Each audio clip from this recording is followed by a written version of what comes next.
Here's the updated motor mount. I'm using a HTD 3mm pitch belt with some printed pulleys. I've got a 20 tooth back there and a 40 tooth here. It gives me a 2-to-1 reduction. I've of course mounted the motor wrong, so these wires should be over here. But the nice thing about this is because I've used this 80 by 40 extrusion, I can slide this whole block back and forth. And then if I want to swap out a different motor, let's say I want to use a high-speed motor with a high-speed spindle, this whole cartridge literally just slides right out of here. There's one big M8 bolt right here that pinches this together, and this whole thing slides up and down. And that's how the original drill press feature worked. On this one, I never actually got it working right. There was some problem with the way the rack was engaging. But anyway, so I can slide this whole thing out, put a different motor on it, and then put a higher speed spindle in here. But right now, what I'm going to do is I just by hand I fed a little test cut with my handy dandy fancy handle here. The problem with the test cut is on the z-axis I have no brake, and so this is really going to pull everything down. And while it doesn't drift down by itself, I can push on the z-axis and it will move down.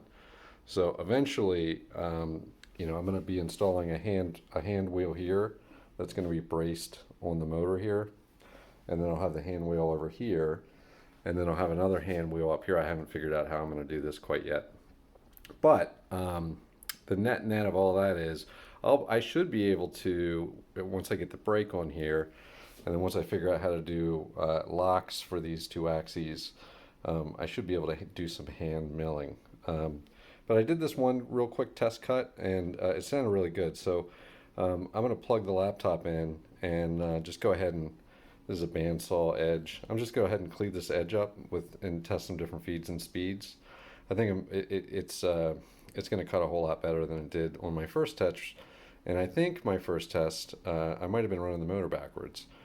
So that always makes a little bit of a difference. But anyway, I'm going to go ahead and get the laptop hooked up and get everything homed, and then run a couple test cuts on this.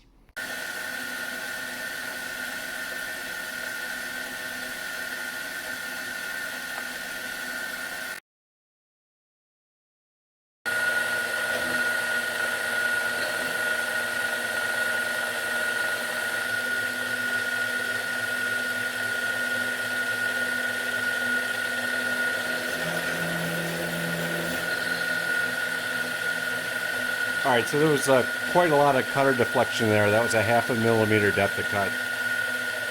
I'm gonna move it up about a 1/4 millimeter, and then move the step over to 1 millimeter.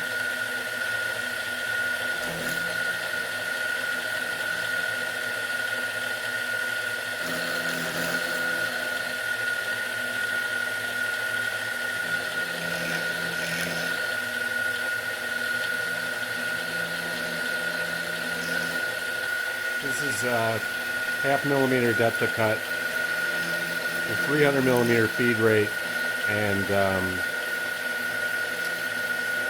2 millimeter step over.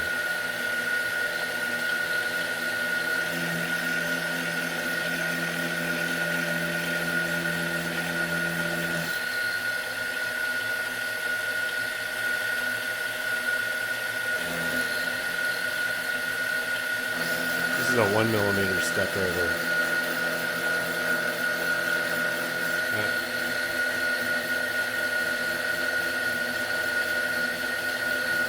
I'm afraid to push it too hard. I can already see the cutter deflection.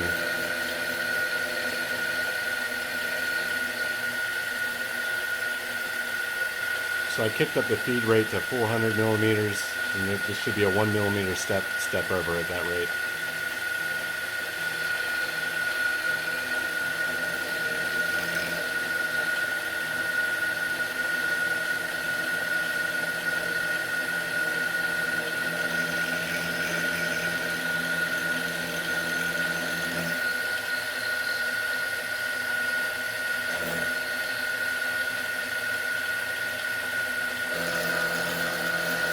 same thing the other way.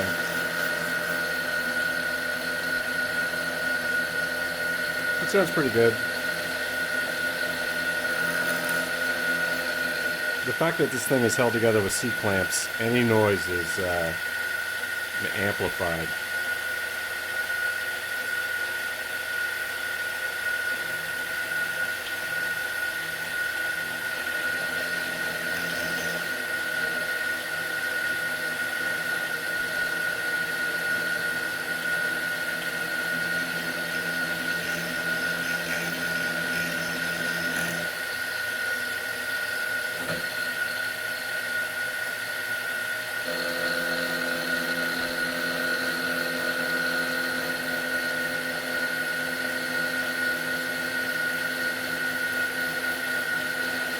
Alright, I'm going to try a 1mm depth of cut and a 200 feed rate.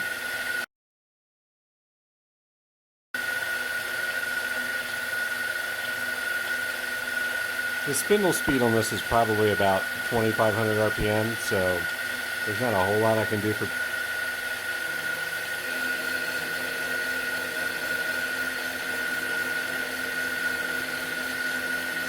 It sounds pretty good.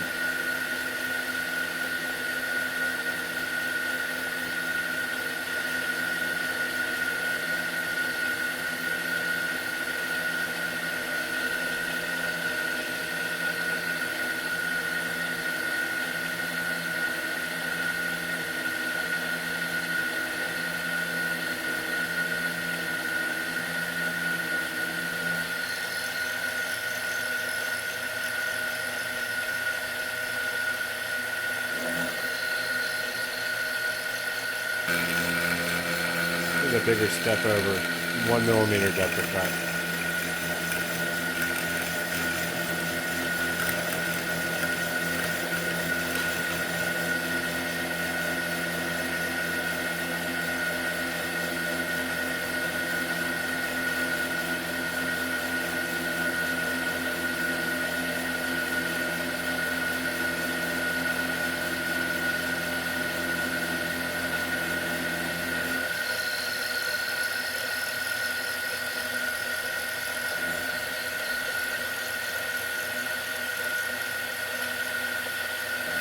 Alright, this is conventional and just a 0.5 millimeter step over 1mm depth of cut. Really not much vibration.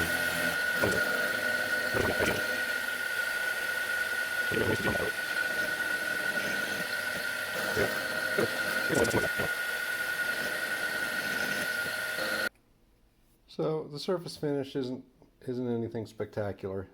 This is this T6 architectural grade gummy crap.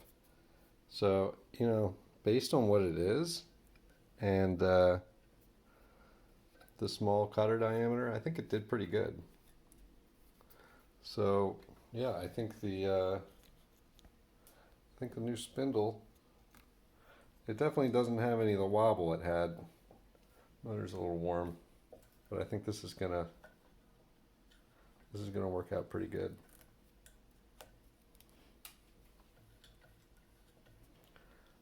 I had to kind of, it's a press fit almost on this spindle. The keyway seems to fit pretty good though. I'm a little more worried about the smaller spindle. I didn't put a key in that one. But yeah, I think the next thing that I'm ready to test here is these T-nuts are just ever so slightly too big for this table. So I think I'm going to just set up some G-code to take down both these surfaces, and then I'm going to just change out these for 8mm 8mm bolts, which will make this this mount more rigid. I don't know if I have any rigidity problems with this particular mount, but I'd just feel better if I could get these working. I bought a set of these and they didn't fit my other mill, and this one has a little bit bigger slots. So I think I just need to take a couple millimeters off. A couple millimeters off this part, and maybe 1 millimeter off the skinnier bit.